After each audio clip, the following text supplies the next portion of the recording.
Lara, eu quero começar te agradecendo por você ter topado o convite. Já estou fazendo a gravação aqui e eu quero explicar como foi que a gente não se conhece pessoalmente, mas como é que foi que eu cheguei até você.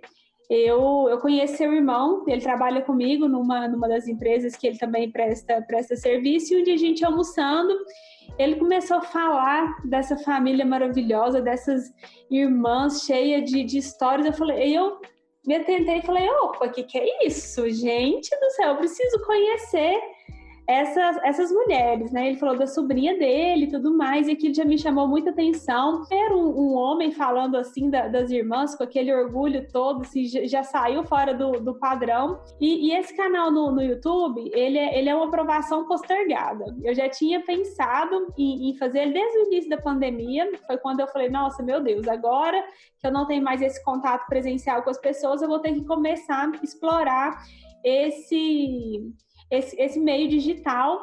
E aí eu coloquei no papel, planejei, a gente organizou tudo, mas eu posterguei porque eu ficava, gente, mas quem é que eu vou convidar para vir contar uma história interessante e tal? Aí um dia eu encontrei com o Pedro de novo, ele me contou que você tinha se candidatado para as eleições, e eu falei, meu Deus, eu já era apaixonada com a história dessa mulher, agora ainda mais. Aí na hora eu tive um estalo, falei, pronto, vai ser ela. E aí a gente chegou até aqui, estou muito feliz de você ter topado. E eu queria que você contasse um pouco da sua história. Na minha opinião, histórias é o que movem o mundo, principalmente a história das mulheres, que eu sou apaixonada em ouvir histórias de mulheres. E eu queria que você contasse um pouco para eu conhecer a sua história e também para as pessoas do canal, para conhecer essa história que é bonita, que já chegou aqui em Patos de Minas. Então, Andressa, é um prazer estar participando desse projeto com você. Eu sou a Lara, mestre em Educação, na linha Estado, Política e Gestão pela UFO, netas de quilombolas, servidora pública, mãe. A Bárbara, de 17 anos, eu fui mãe adolescente, estava no 3º ano do ensino médio. Acabando não, tem um tempo que eu saí de um relacionamento que não era tão legal, né? E estou me reconstruindo a cada dia, trabalho empoderando as mulheres, principalmente junto com as mulheres negras aqui na região de Paracatu. A minha pesquisa foi com comunidades quilombolas, que a gente sabe que o racismo é muito pesado, a gente ainda está numa linha de vulnerabilidade muito grande. E hoje estou fazendo história aqui em Paracatu, em 221 anos, sou a primeira mulher negra a se candidatar à prefeitura municipal, mesmo a gente tendo 80% da população negra e 54% de mulheres. Então, esse grande desafio aí surgiu na universidade, na UFO, né? Analisando as políticas públicas da minha cidade, a gente viu que muitas pessoas, existem as políticas, Andressa, e muitas pessoas não têm acesso a elas, né? Não têm conhecimento delas, e os gestores também, às vezes, ignoram essas políticas, né? Fingem também não saber e acabam não chegando na população. E aí, junto com o PDT, eu peguei uma coordenação estadual do partido e comecei a movimentar o PDT aqui em Paracatu. Hoje eu sou presidente da Ação Mulher Trabalhista dentro do PDT, aqui de Paracatu, e participo com a deputada Tabata Amaral de um projeto muito bacana que chama Vamos Juntas na Política, que é aquela deputada federal, não sei se você conhece. Sim. E aí ela dá formação. Né? Ela é inspiradora também. Ela dá formação para a gente, inspiração, né, de como, contando a história dela, de como que ela conseguiu ser a 2ª deputada mais bem votada de São Paulo, e aí eu participo desse projeto junto com ela. E nisso a gente começou a pesquisar, Andressa, o tanto que mulheres na política é bom para a sociedade, né? Quanto que a diversidade enriquece todos os ambientes, não só a política, igual você mesmo trabalhando no ambiente empresarial, tanto que a diversidade, um time com mulheres, com LGBT, com pessoas de classes sociais diferentes, tanto que enriquece mais esse espaço. E na política não é diferente, a gente vê aí com o Covid, o tanto que as mulheres estão tendo mais sucesso, né, as presidentas. Então, aí essa inspiração surgiu e a demanda junto com a comunidade local, e o pessoal está me apoiando, e nós estamos indo muito bem nas pesquisas, graças a Deus. Olha só, gente, num breve resumo, olha o que tanto de coisa. Mas vamos por partes, eu sou muito curiosa. Deixa eu ver, como é que foi que surgiu a sua carreira acadêmica? Como é que você foi parar no mestrado de educação? Então, o que aconteceu? Eu fiz minha vida inteira, estudei em escola pública, Andressa. Ensino fundamental, ensino médio, minha família não tinha condição na época. Estudei sempre em escolas públicas. E aí, no terceiro ano do ensino médio, eu grávida da Bárbara, né? Eu falei, gente, eu queria tanto fazer uma faculdade. E o prefeito da época trouxe a Unimontes para Paracatu, um polo da Unimontes, só tinha o curso de pedagogia. E aí, como eu estava muito apertada financeiramente, minha família também, eu queria fazer medicina. Aí só tinha gratuito, né? Na época era pedagogia. Eu falei, gente, é o que tem, eu vou fazer, que eu não quero parar de estudar, que eu sempre fui muito estudiosa, eu amo ler, eu sempre fui muito esforçada, assim. E aí, eu fiz o vestibular da Unimontes, passei, e fui fazer pedagogia. Eu nem sabia direito o que era pedagogia. Aí fiz o curso e apaixonei em dar aula, sou professora, alfabetizadora. Hoje eu sou também coordenadora de escola estadual, né? Passei em concurso e tal. E aí, no final da graduação, fiz um TCC sobre relações étnico-raciais, avaliando uma escola quilombola, como que o racismo afetava as crianças que estudavam lá. E eu fiquei muito indignada com aquilo, porque tem a legislação, tem tudo, e as pessoas não trabalhavam. Isso em 2007. Aí depois eu fiz um concurso do estado para a cidadezinha e vizinha de vocês, São Gonçalo da Baeté. Aqui pertinho. Passei em primeiro lugar aí para ser especialista de educação básica. Eu falei, gente, eu quero continuar minha pesquisa com Paracatu, com aquela comunidade. Eu tentei um mestrado em Montes Claros, não consegui. Tentei na Uniub também, não consegui. E aí surgiu, eu tentei na UFO. Aí eu consegui na UFO. Na primeira vez eu entrei como aluna especial, fiz as disciplinas como aluna especial, depois tentei o processo de novo e entrei como aluna regular em 2016. E fiz o mestrado em 2 anos, terminei em 2018, na linha Estado, Política e Gestão, é uma das linhas mais assim, concorridas, né? O nosso processo de 2018 foi das linhas mais concorridas que tinha e graças a Deus, o meu esforço, eu andava 624 quilômetros por dia, Andressa, porque eu não tive a licença para o mestrado. Então, aí eu ia de manhã, porque eu só tive a licença de um dia, né? Eu ia de manhã para Uberlândia, aliás, eu ia para Patos. Em Patos eu pegava aquele ônibus de 8 horas da manhã que tem para Uberlândia e chegava em Uberlândia meio-dia, minha aula começava às 2 e terminava às 19. E depois às 20h30 ou 22 eu pegava o ônibus voltando para São Gonçalo. Aí descia na beira da BR, aí meu ex-marido ia me buscar, ou pegava carona com alguns amigos. Aí depois eu descobri o grupo de carona aí em Patos, foi salvação. Aí foi mais tranquilo. Para Uberlândia. Então assim, foi com muita luta mesmo, assim, com muita garra, com muita determinação, que eu consegui chegar no mestrado aí na UF.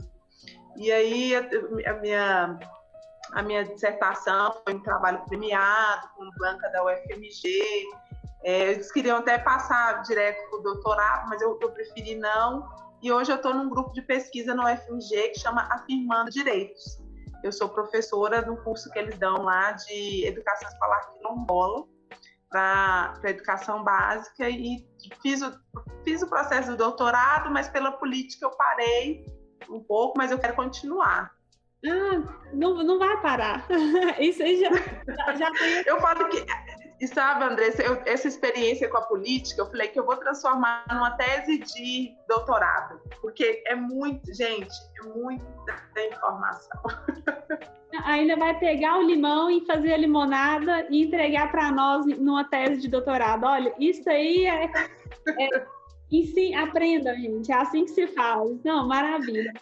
Lara, Eu queria que você falasse também um pouco, infelizmente vai parecer uma pontuação muito boba, mas eu vejo que hoje a gente precisa falar disso, porque às vezes o nosso lugar de fala é algo muito comum, mas dentro do meu mestrado mesmo eu tive muitas questões muito parecidas com isso quando a gente fala para algumas pessoas sobre quilombola. Não deveria ser, mas é um vocabulário novo, as pessoas não sabem do que se trata, e eu vi muito pesquisador mesmo, então assim, pessoas da graduação, que são pós-graduados, sem saber que isso era uma linha de pesquisa, do que se tratava, assim, e isso é tão nosso, é tão brasileiro, mas eu também não tive contato com isso na minha educação regular, foram outras questões que me levaram também a esse conhecimento.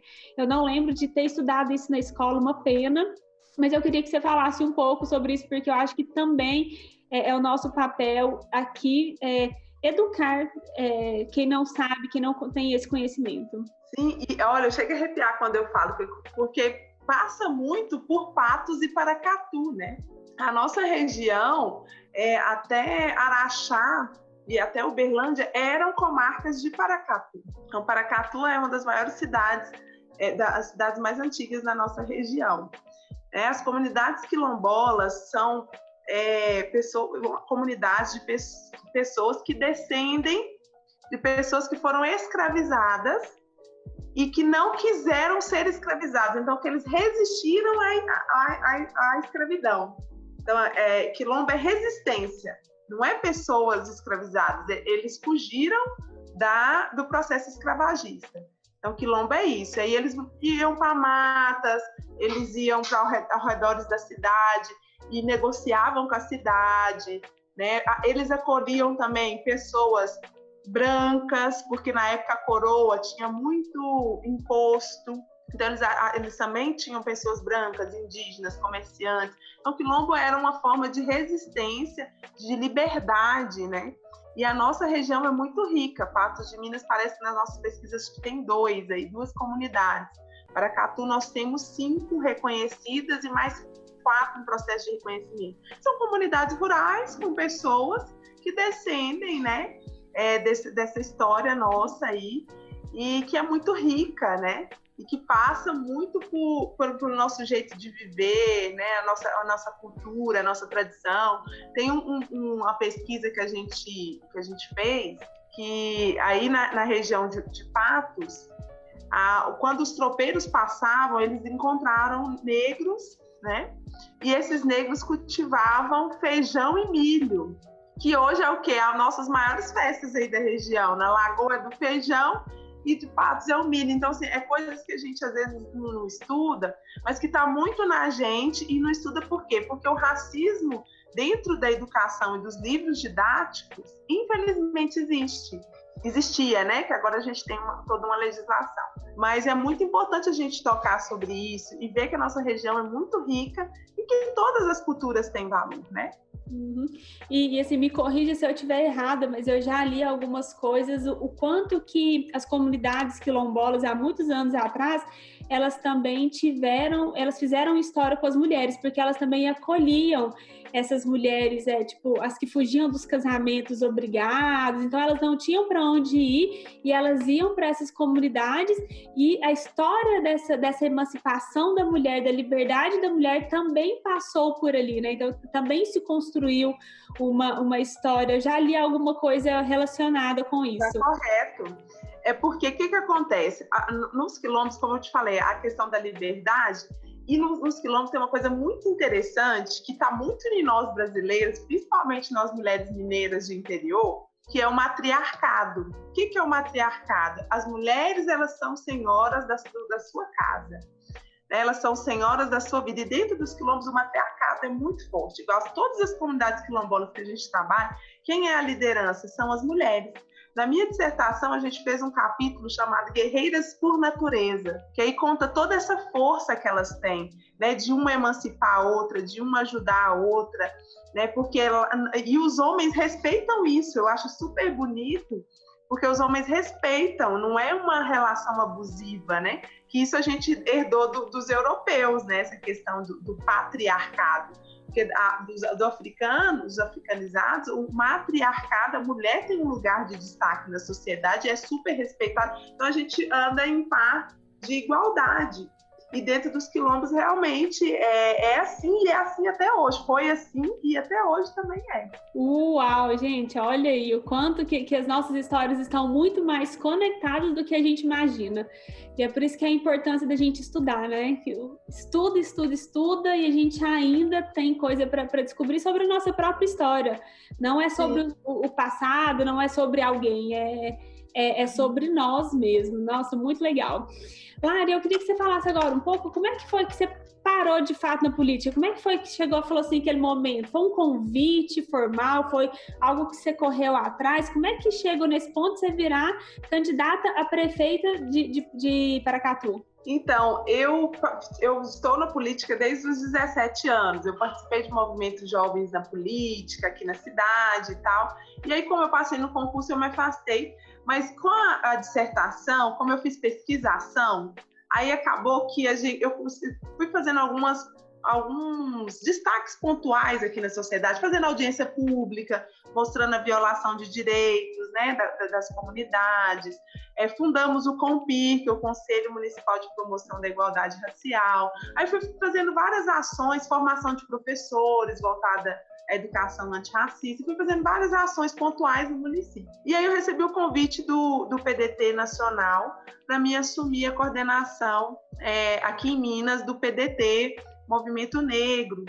E aí eu falei assim, não sei se eu vou dar conta, porque em Minas todo é meio complicado, mas eu vou ver em Paracatu. Aí cheguei aqui em Paracatu, eles falaram, não, então arruma o diretório em Paracatu. E eu falei, olha, eu tenho uma vontade. E junto com a universidade, o pessoal lá da UFMG falou, Lara, por que você não ajuda seu município? Por que você não ajuda Paracatu? Você já está aqui coordenando o PDT estadual, arrumando o diretório municipal para as eleições. Por que você não sai candidata? A gente vai te apoiar. E aí começou toda essa construção há 1 ano e meio atrás, né? Aliás, começou há 5 anos atrás, mas há 1 ano e meio que eu fui para o partido, que eu encontrei uma turma e tal, o deputado que me apoia, a secretária estadual do meu partido, e que foi construindo essas alianças. Mas foi assim, foi um convite mesmo do PDT e da própria universidade. Eu achei essa coisa de propósito, sabe, Andressa? Até você encontrar o seu propósito, achar a sua jornada, né, você vai passando por vários caminhos. Eu pus na minha cabeça, assim que eu separei, que eu queria passar no concurso público federal, porque eu já tinha um municipal e um estadual, eu queria passar no federal. E comecei a viajar pelo Brasil, fazendo provas federais. Eu fui para a Floripa 2 vezes, fui para o Rio, e nessas viagens eu fui encontrando pessoas que foram me dando toque. Aí um dia uma amiga minha, em Uberaba, falou assim, Lara, essas viagens, você está fazendo essas viagens, não é para você passar no concurso federal, é para você achar o seu propósito. E talvez o seu propósito não é o concurso. E realmente, aí numa dessas viagens eu conheci esse pessoal da direção nacional do PDT no Rio de Janeiro, que aí nasceu tudo a partir de uma conversa, né, num restaurante e tal, e chegou a Lara hoje, pré-candidata, fazendo história na região e em Paracatu. A vida não dá nossa em ponto, né? Não dá. Não dá mesmo. Eu também acredito muito nisso. Acho que tudo é por um propósito maior. Às vezes a gente fica ansioso com uma questão, a gente encasqueta com aquilo, né? Fala, não, a solução é essa, eu preciso passar no concurso, eu preciso arrumar aquele emprego. Mas dali existem outras ramificações que levam a gente para lugares que a gente nunca imaginou mesmo que estaria, né? A sua história exemplifica muito, muito bem isso. E como é que foi quando você falou para as pessoas, assim, para o seu círculo, para a sua família, que você ia ser candidata a prefeita, né? Já que assim, você tinha ali um vínculo com a política, mas não era nada ali no poder legislativo, não era vereadora, né? Porque às vezes as pessoas se constroem muito assim. Como é que foi? Tipo, professora, mestre e agora candidata a prefeita? Então, Andressa, uma coisa que me ajudou muito, que eu faço hoje, milito, é uma das minhas bandeiras até de política, que é o seu trabalho. Essa questão da psicologia. A a questão do coach, sabe? Da gente, de ajudar as pessoas. Me ajudou muito. Eu fiz um curso com o Wendel Carvalho. E li o livro do Tony Robbins, Passo de Gigantes. E aí comecei a fazer os exercícios e tal. E tudo isso que eu já te contei. Quando eu cheguei, falei, gente, olha, eu tô com esse convite, eu acho que eu vou aceitar. Minha mãe, você tá louca. Você acabou de sair de um divórcio. Você tem que ser estudada pela NASA. Você acabou de sair de um relacionamento abusivo de uma menina de 17 anos. Você não, isso não é possível. Eu falei, mãe, é possível. E tem muitas pessoas me apoiando. E ela falou assim, você é capaz. Eu acredito em você. E me apoiou, ela e meu pai, minha família. Agora eles estão todo mundo politicando. Eu falei que essa eleição é uma eleição familiar. Todo mundo está trabalhando. Meu irmão vem e me ajuda, a minha irmã já vai ali construir o site, o irmão já está coordenando comunicação. Mas foi o primeiro impacto deles eles ficaram assustados, né? Mas esse é o melhor indicador que você tem. Eu sempre falo isso para as pessoas. Se você contou a sua ideia para alguém e ela falou que você tá louco, então você pode ir, que é por ali mesmo. Porque a reação da massa sempre é essa, né? E eu falo isso para as pessoas. Se o seu sonho é do tamanho que não assusta você e os outros, tem alguma coisa errada. A gente tem que dar passo de gigante mesmo, né? E Lara, assim, nossa, já tá me deixando assim com o coração impactado. Sei com essa história. Foi mãe nova, não era uma gravidez planejada, negra, teve esse relacionamento abusivo. Como é que foi essa jornada? Onde é que você achou força para você chegar hoje a ajudar as mulheres, militar, levantar a bandeira, com esse sorriso, com essa coragem, com essa força? Onde foi que você achou isso? Eu achei isso em nós mesmas, e fazendo o que você está fazendo comigo agora, sabe? A gente conversando com outras mulheres, fazendo a gente até brinca, fazendo a nossa tenda vermelha. Foi no grupo de movimento negro feminista, né? De mulheres negras feministas, e depois de mulheres comuns, mulheres de todo o Brasil, sabe? A gente foi conversando através de histórias. Um me chama para uma palestra ali, outro me chama para uma palestra em outro lugar, e aí eu acabei montando minha consultoria também. Eu dou palestras e treinamentos em grandes empresas. Eu trabalho aqui com a mineradora aqui em Rosa, eu já fiz alguns trabalhos para eles, e foi num desses starts, assim, uma CEO de lá falou assim, Lara, você tem uma história incrível, vamos dar uma palestra aqui pro Dia das Mulheres, prepara uma palestra sobre Mulheres 4.0, eu falei, gente, será que eu consigo? Eu falei, Lara, lógico que você consegue, você é professora, você dá aula. E aí ela me deu esse toque e eu deslanchou, assim, eu faço palestra no Brasil inteiro, live, conheci o pessoal, foram com outras mulheres, a minha força maior foi com outras mulheres e também com as mulheres da minha família, a história da minha mãe, da minha avó, né, minha avó Ambrósia, né, que infelizmente ela faleceu por falta de educação, ela teve um parto e teve uma hemorragia no parto. E ela escreveu um bilhete e mandou pro meu avô, que estava na roça. Só que meu avô não sabia ler. Aí até que ele achou outra pessoa que soubesse ler, já era 4 horas da tarde, ele chegou, já estava morrendo de hemorragia. Então, assim, aí a educação, assim, me tornou, assim, uma coisa tão forte em mim, de empoderar outras mulheres, delas terem acesso à educação, que todas as pessoas têm acesso à educação. E uma das minhas maiores forças também é dessa raiz familiar, das minhas avós, da minha mãe, e de outras mulheres também que fizeram comigo o que você está fazendo agora, né? Me impactaram com as histórias delas e eu impactei elas com a minha história, e nós somos unindo forças, que eu acho que esse é o caminho que nós mulheres precisamos traçar de agora para frente. Uhum. Não, com certeza, e isso já vai desmistificando a cultura que a gente cresceu de que nós não somos amigas, concorrentes, de que não conta, que senão ela vai ficar com inveja. Eu vejo que hoje esse é um dos tabus primários que a gente precisa quebrar quando a gente fala dessa união de mulheres. Por mais que hoje a gente tenha formações, nós somos mulheres muito mais inteligentes, com muito mais acesso, eu vejo muito isso acontecendo. E aí a sua história é um exemplo de que são as conexões e que nós não estamos aqui para concorrer umas com as outras. Não, jamais. Esse apoio mesmo, né? E você está conseguindo, você está achando esse apoio hoje aí em Paracatu com as mulheres, o fato de você ser essa candidata, a primeira candidata negra de Paracatu, como é que você está recebendo isso? Então, o feedback está sendo muito positivo. Fui convidada agora para uma página que um grupo de mulheres fizer, chama Sororidade PTU. É uma página no Instagram. E aí a gente tem esse grupo que se conecta, né? Hoje nós somos 700 mulheres. Aí já tem as mulheres que eu já trabalhava com as comunidades quilombolas.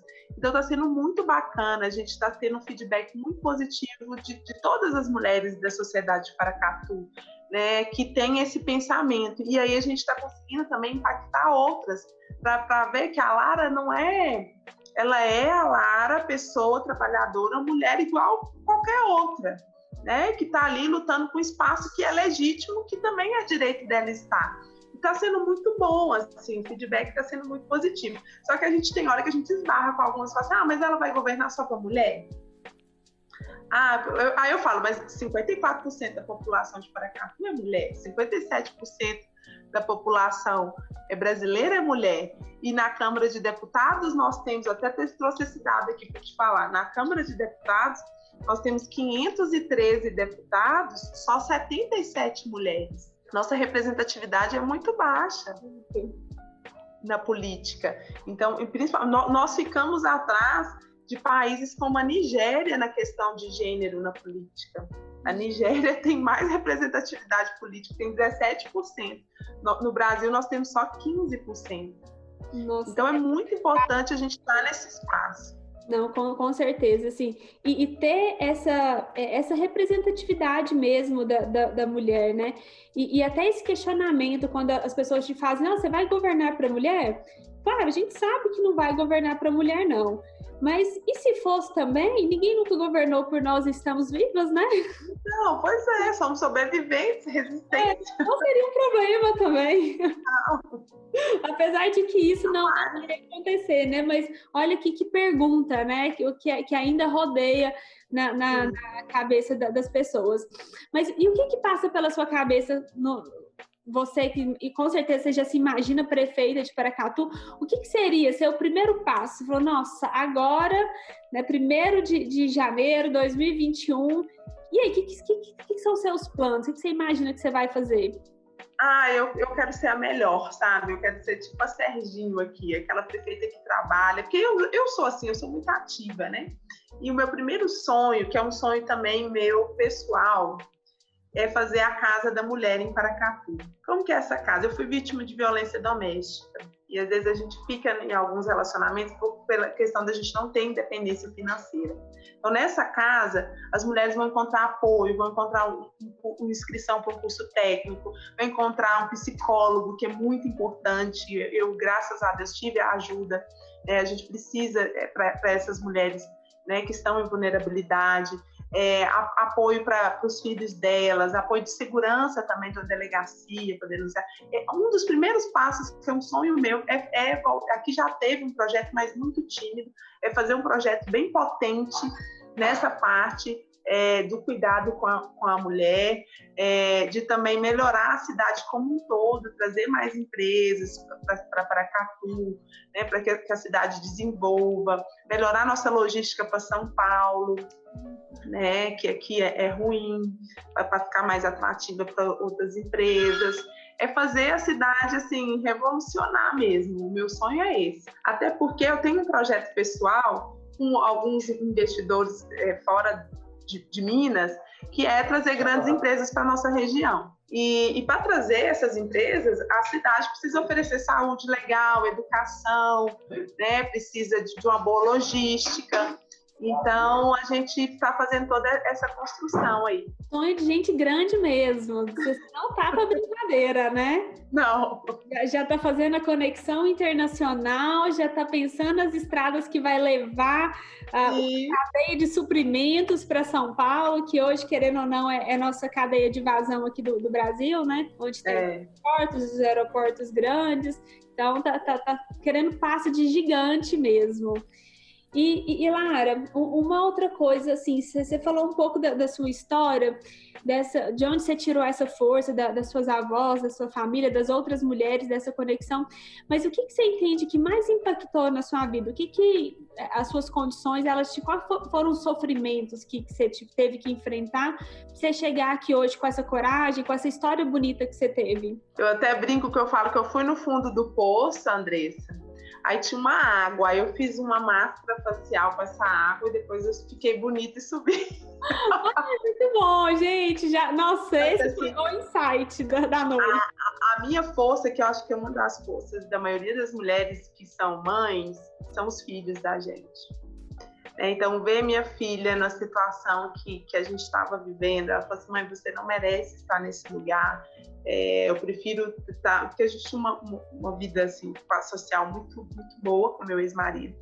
Ela falou assim: olha, eu acho que você merece mais, eu estou sofrendo, né? E por ela, foi por ela, por mim também, mas ela foi um dos grandes motivos de ver minha filha infeliz, chorando, né?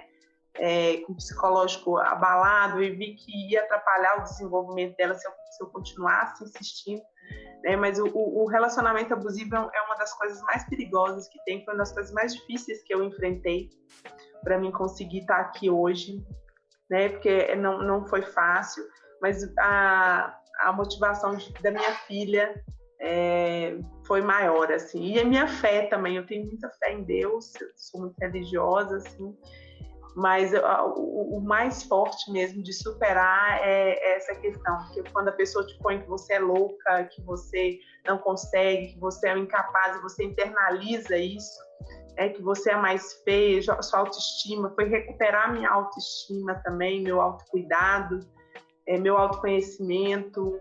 Então, essa é uma barra que é muito pesada e que eu acho que muitas de nós enfrentamos, e que a terapia ajuda muito, outras mulheres também ajudam muito, os filhos também ajudam muito, mas a barra mais pesada, assim, foi essa. Mais do que ser mãe solteira ou mãe nova, mais do que o racismo estruturado que existe no Brasil, que eu imagino que vocês devem enfrentar isso na escola, assim, mesmo que a gente fala, não tem isso mais, e dentro das empresas, o relacionamento abusivo foi pior ainda. Foi pior ainda, é muito pior. Porque o racismo, a gente desde pequena a gente lida com isso, né? A gente já, é incrível isso, mas é uma coisa triste, mas a gente normalizar essas microagressões, né? Mas infelizmente no Brasil, para nós negros, a gente às vezes deixa passar muita coisa, mas muitas também agora a gente não deixa, né? Igual a questão do lápis cor de pele. Não tem lápis cor de pele. Nossa pele é marrom, nós vamos colorir de marrom. A escola vai ter que contar a nossa história, sim. Então, o nosso povo está emancipando, né? Está tendo acesso à educação, porque a gente ficou 120 anos sem ir à escola, porque o negro e o índio foi proibido de ir à escola por um tempo no Brasil. Então, o racismo, a gente aprende a lidar. Agora, essas coisas que a gente já nasceu com, desde pequeno, a família já vem construindo, já tipo, meio que normalizado, mas o relacionamento abusivo é muito forte, assim, é uma coisa que eu, Lara, foi o que eu tive mais dificuldade, assim, de enfrentar, tanto quanto o racismo, porque até eu sempre trabalhei muito nova, sempre estudei muito, então a questão social também minha não era muito ruim, a minha classe é classe média baixa, mas então essa questão que o racismo também passa um pouco por isso, né, de você às vezes estar numa vulnerabilidade social e tal. Mas o relacionamento abusivo também acho que foi o pior. Mas eu vejo que isso também vai te levar para cima. Nem isso não foi à toa. Essa sua história vai te fazer conectar com a história, com a realidade da massa feminina do Brasil. Raramente a gente encontra uma mulher hoje que não sofreu um abuso dentro de um relacionamento. Algumas de forma mais grave, outras menos, às vezes só com abuso psicológico, às vezes só com abuso físico, porque ainda existe muito essa questão da agressão não ser considerada agressão quando ela é psicológica, né? E o que eu vejo que a gente tem um ideal da mulher que chega no poder. Então a gente acha que aquela mulher que se tornou CEO, que se tornou diretora, que se tornou prefeita, ela teve uma trajetória perfeita. Então ela casou, ela teve filhos, ela se formou, depois ela fez mestrado, depois ela fez doutorado, aí de repente ela viveu o sucesso. E você vir com essa sua história e falar assim que nós somos improváveis e que as improváveis também dá certo. Então fui mãe nova antes do escopo da sociedade, né? Então eu tive um relacionamento que não foi o melhor, então eu divorciei, porque por mais que hoje ainda seja comum, ainda tem aquele olhar, não, mas ela não é divorciada, como se esse fosse um problema nosso, né? Da mulher, e fez mestrado depois que teve filho, e quis fazer um concurso federal e depois abriu mão e disse foi para política. Então você costurou a sua história, e ela não é linear do jeito que a gente imagina que é. Não.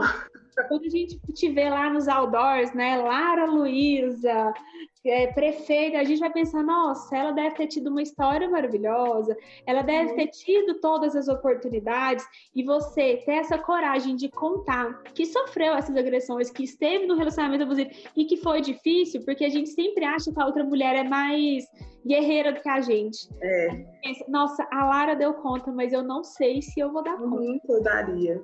E você conseguir colocar isso e ter esse canal, porque a política ela vai te dar esse canal de voz, isso vai ser incrível. Eu fico imaginando quantas mulheres não vão se conectar com você e você vai conseguir ter empatia. Simplesmente conseguir ter empatia, porque eu fico pensando, eu hoje, prefeita de Paracatu ou de Patos, eu não ia pensar em fazer a Casa da Mulher. Olha o quanto que é importante que essas pessoas que têm esse posto, elas tenham vivido alguma coisa, elas tenham sentido na pele aquilo. Então, talvez eu faria outras coisas que fizesse sentido e que também fosse bom para a população, mas ter essa história e ter a coragem de contar, né? Porque isso também tem uma coisa entre o acontecer e a gente ter coragem de contar para o mundo, contar para as outras pessoas. Não, isso aí já faz da sua história, assim, já te faz prefeita de Paracatu.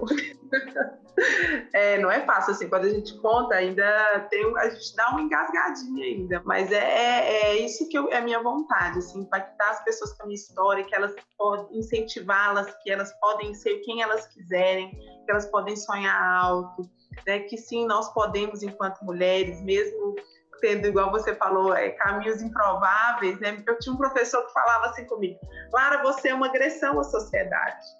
E é mesmo, é uma ofensa para a sociedade. Uma ofensa para a sociedade.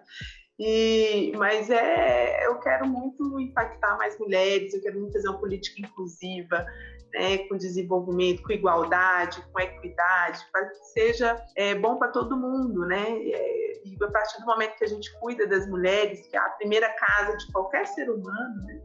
A gente cuida das mulheres, a gente cuida dos filhos, né, da sociedade como um todo, da dignidade para qualquer ser humano, a gente evolui. Eu acho que eu não sei, eu tenho uma amiga que fala, Lara, você é muito de luz, mas eu acho que Deus fez a gente para isso. A gente precisa, não é sucesso, é sobre iluminar pessoas. Não é sobre só eu chegar lá. A Lara tem que chegar, mas a Andressa tem que chegar também, as outras mulheres têm que chegar também, os homens também têm que chegar, né? Para Patos tem que chegar, para Catu tem que chegar, todo mundo tem que chegar junto para a gente viver aí num mundo melhor, com mais amor, né? Com empatia. Não, exatamente. Lara, só para a gente terminar, mas eu não quero perder essa oportunidade, eu acho que hoje nós estamos vivendo um movimento que nós estamos sendo educados a lidar com as outras raças. E nós damos várias ratas ao longo da nossa vida, porque eu aprendi pequena que era lápis cor da pele, né? E assim, um monte de outras coisas. Tem a questão do lado negro da coisa, né? Que essa é uma fala... Negra. lista negra que está no nosso vocabulário, e eu não sou expert disso, mas eu sei que existe um movimento para nos educar mesmo, para a gente aprender a lidar de uma forma diferente com isso. E eu mesmo, há pouco tempo atrás, eu não sabia desse, assim, de que era assim, que esse era o jeito certo. Meu avô, ele era preto, e eu contava isso com muito orgulho que eu tenho, mas eu contava de um jeito muito errado, que acabava ofendendo as pessoas e eu não sabia.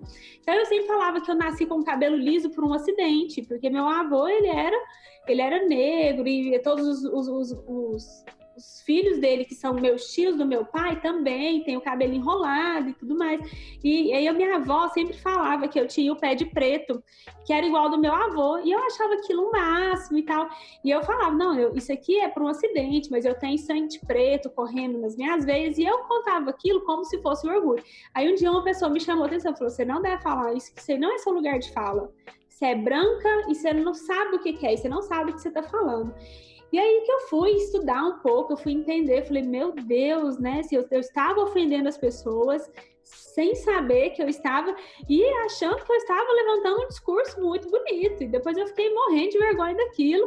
E eu ainda não sei reestruturar a minha narrativa para falar sobre isso.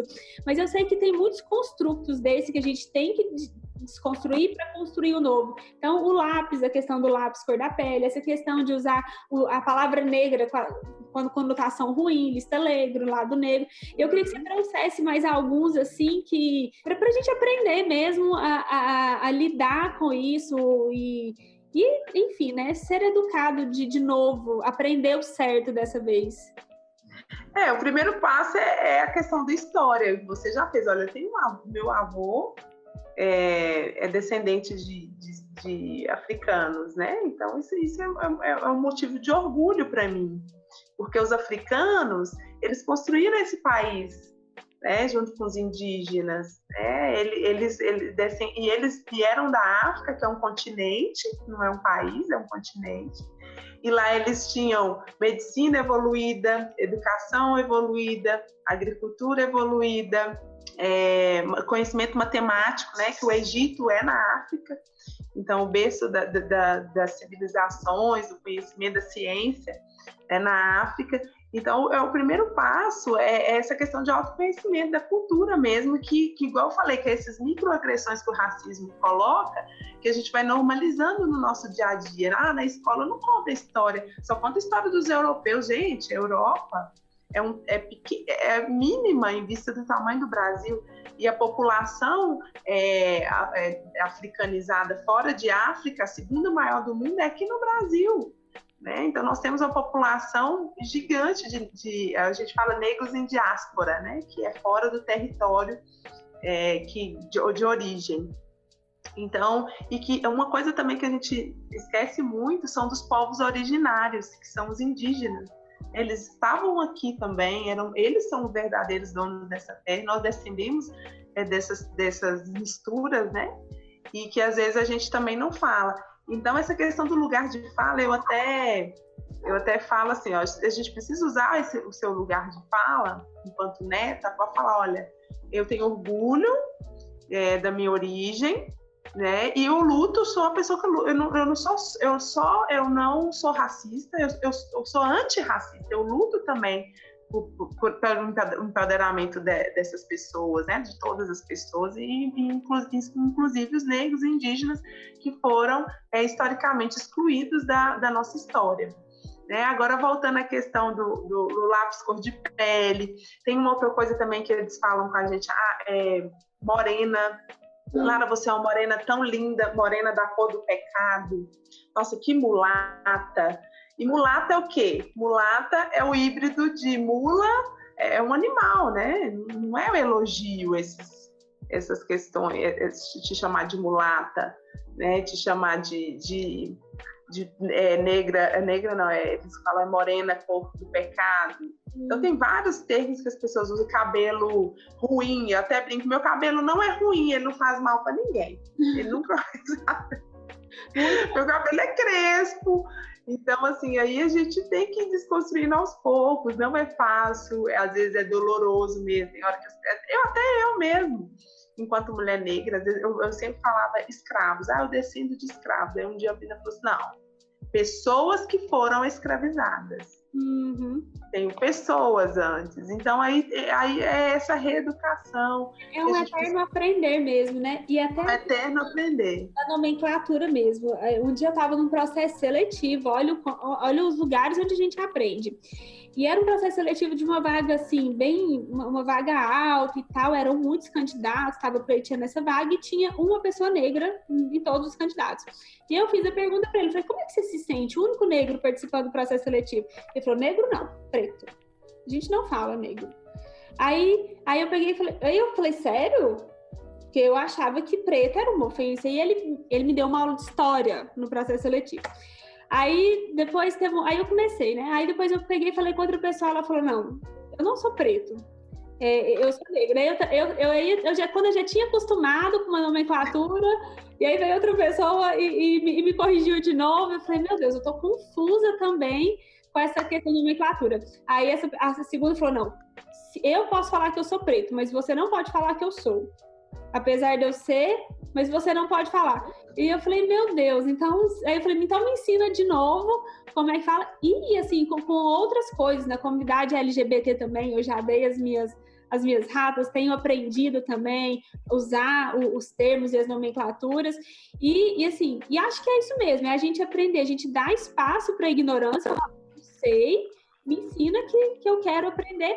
E até, eu acho que o racismo, ele é tão estruturado na nossa sociedade, na nossa cultura, que, igual o machismo também. Eu luto contra isso, porque vez ou outra eu me pego com falas machistas, eu me pego com pensamentos machistas também. Então, assim, eu estava comentando o quanto que em qualquer lugar a gente aprende, mas que para mim ainda existe talvez uma contradição da teoria aí, sem saber como aplicar isso na prática.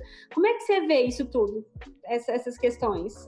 Então, assim, eu vejo que a gente precisa, igual eu te falei no início, a gente tem que estudar mesmo, né? Buscar conhecimentos, aprender o tempo inteiro, mas também que não existe ainda esse consenso de certo ou errado, igual essa questão do negro, do preto.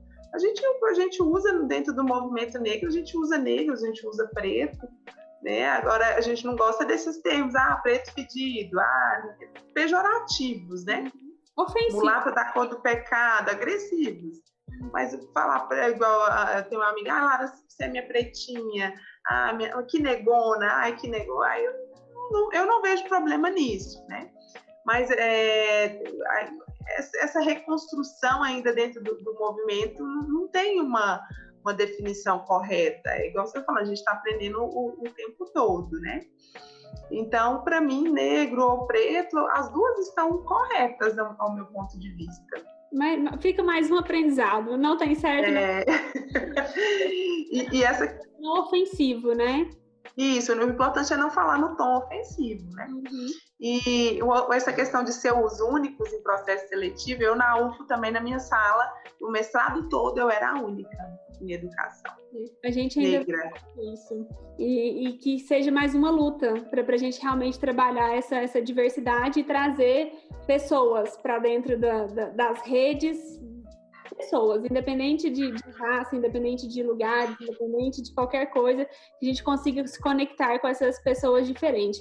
Lara, eu não sei se eu comentei com você, mas o nome desse canal é Emancipação. Que bacana! Que eu amo e eu também amo. Eu tenho buscado isso, porque eu quero ser uma pessoa livre, livre dos preceitos, livre dos preconceitos, livre do que a sociedade acha que eu tenho que fazer, enquanto mulher, enquanto ser humano, enquanto cristã, enquanto um monte de lugar que eu represento. E eu vejo que, principalmente para nós mulheres, assim, é uma bandeira que eu levanto já há alguns anos, a bandeira da mulher. E para terminar, eu queria que você deixasse um recado para nós que estamos nessa busca dessa emancipação e para as mulheres que também querem começar a traçar essa jornada, porque eu vejo que nós viemos para a gente ser livre, e para a gente ser livre a gente vai ser o que a gente quiser. A gente vai ser prefeita, a gente vai ser esposa, a gente vai ser filha, a gente vai ser mestre, doutora, o que a gente quiser, mas para isso a gente tem que ser e se sentir emancipada. O que você falaria, principalmente para as mulheres que querem buscar esse momento da vida delas? Então, a emancipação é uma palavra também que eu adoro, que eu amo, assim, eu acho que até o nome de uma linha de pesquisa que eu criei junto com um grupo da UFMG, a primeira do Brasil, que chama Emancipação e Território, voltado aos quilombolas, que eu acredito muito nessa palavra e na teoria, assim, de emancipar. Uma sobe e puxa a outra, né? Essa eu acho que é a teoria, que é uma das lições que o nosso grande mestre, amar ao próximo como a ti mesmo. Então, a gente precisa uma subir e puxar a outra. E para a gente subir, a gente primeiro começa conhecendo aqui dentro, conhecendo aqui. Autoconhecimento, se conheça, saiba seus limites, peça ajuda. Quando você não conseguir, procure força em outras mulheres, procure força nas mulheres da sua família, converse com elas, procure também uma espiritualidade, uma religião que você achar que deve, ou também se você achar que não precisa, mas se conecte com o sagrado, com o divino, porque o mundo precisa de luz e a gente precisa iluminar vidas de outras pessoas. E eu acho que esse é o grande poder que está dentro de cada uma de nós, mulheres, porque nós geramos vida para esse planeta. A primeira casa de qualquer ser humano é o ventre de uma mulher. Então, vamos emancipar, vamos procurar força dentro de nós.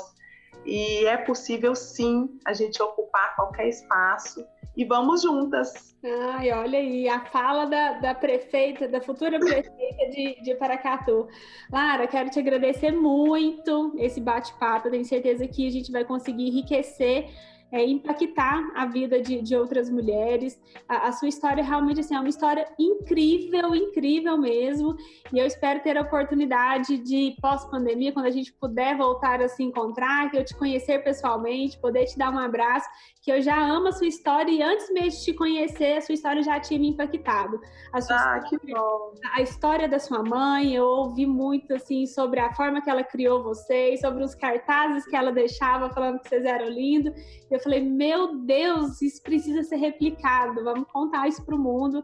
Então, a história da família de vocês já impactou minha vida antes mesmo da gente se conhecer pessoalmente, assim, virtualmente, né? Então, eu quero te agradecer por esse tempo de qualidade que você tirou aqui. Eu tenho certeza que a gente vai conseguir ajudar outras mulheres. E assim for pro ar, eu te aviso para a gente poder compartilhar a sua história com outras pessoas. Combinado?